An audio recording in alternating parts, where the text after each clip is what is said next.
Thank you very much for being here to speak on anti-corruption efforts of this administration. One of the respondents in that report by my colleague, I'll start with you, Abdulkareem. One of the respondents in that report says fight against corruption has become worse. But we know that some major figures have been arraigned, the latest of them being the former Minister of Justice, Abubakar Malami. Let's start from there. Do we have a sense of the war against corruption taking place and that the society is going to be better sanitized in 2026, or was it sanitized at all in 2025? Thank you. Good evening. Thank you for having me. Now, straight up to your question, you see, my position is that there's no war against corruption. If there's anything, there's even an enablement of corruption under this administration. And concerning the prosecution of the former Attorney General, the Minister for Justice, this is selective prosecution. There are a lot of issues that a lot of people have been indicted for several corrupt practices, and the EFCC has not gone after them even for one day. So there is no war against corruption. There is selective prosecution for political benefits and interests.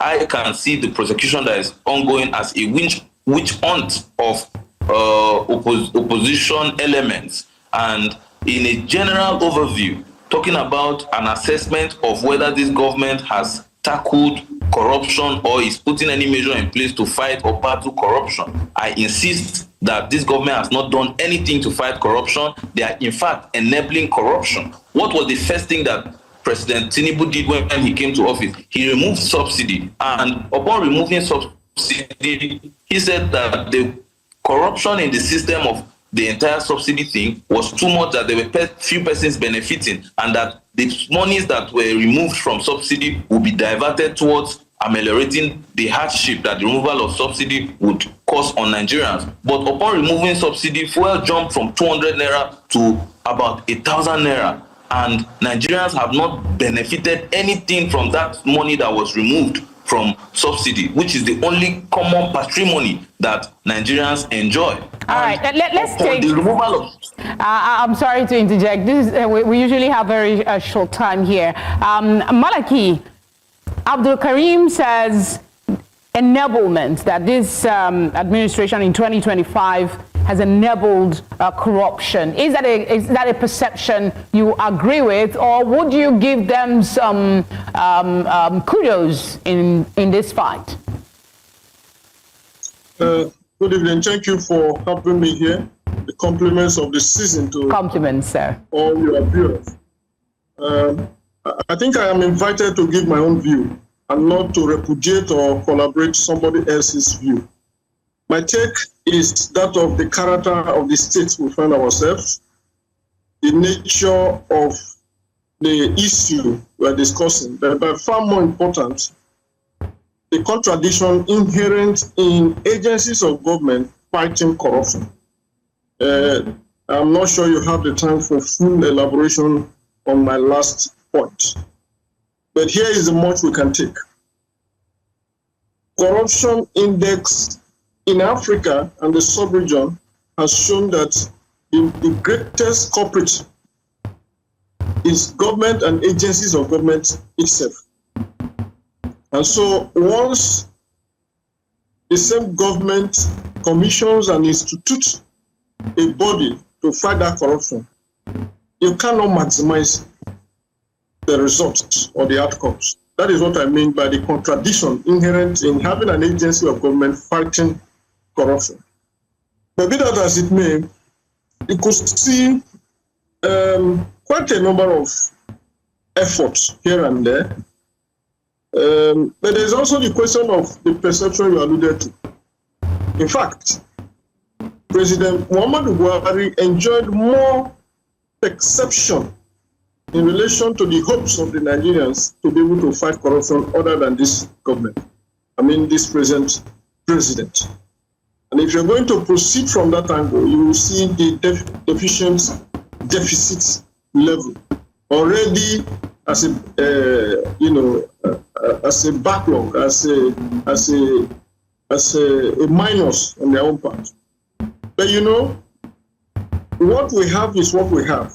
and that is that with respect to the campaign and the fight against corruption, we have institutions, the EFCC, the ICPC, the Bureau of Public, and even the police. The police. In fact, we have an agency, we have a department in the police specifically dedicated to the fight against fraud, special fraud unit, and so on and so forth. Where the problem lies, get you to expand. I'm sorry to interrupt. I would have loved to get you to expand a little on, what you really mean when you say agents of government fighting corruption, if I got you right, because these are legal entities enabled in the law. But quickly, if you can, I'm told we're out of time, but Abdulkareem, I'd like you to speak to what the Economist in the report by my colleague put up earlier, saying that Tinubu has dealt a bit with corruption in the monetary sector. In 30 seconds, if you can, you said anti-corruption isn't so great. That was your initial opening. But what would you say about the monetary sector, the economy? Constraint for time, I'll just simply say that in analyzing whether the economic state of a country has developed, what you should consider is the livelihood of the people. So the simple question is, has the livelihood of Nigerians improved from what it was, or has it gotten worse? Insofar as the livelihood of Nigerians has not gotten better, the president cannot claim that he has made reasonable development in the economic sector. Okay, I will still ask you a question, Malachy.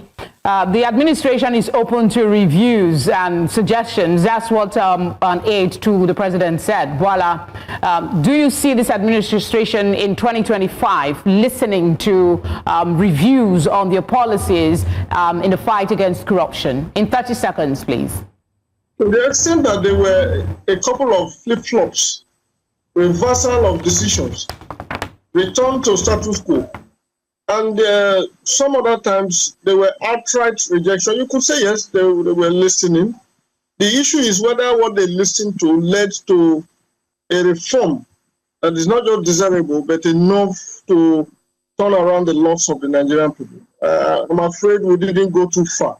But I think that if we sustain the tempo, if the civil society component of the Nigerian society is able to beef up what it is as a check, an oversight on the government, chances are that we might be able to record some measurable improvement. But by and large, the ball lies squarely in the court of the government.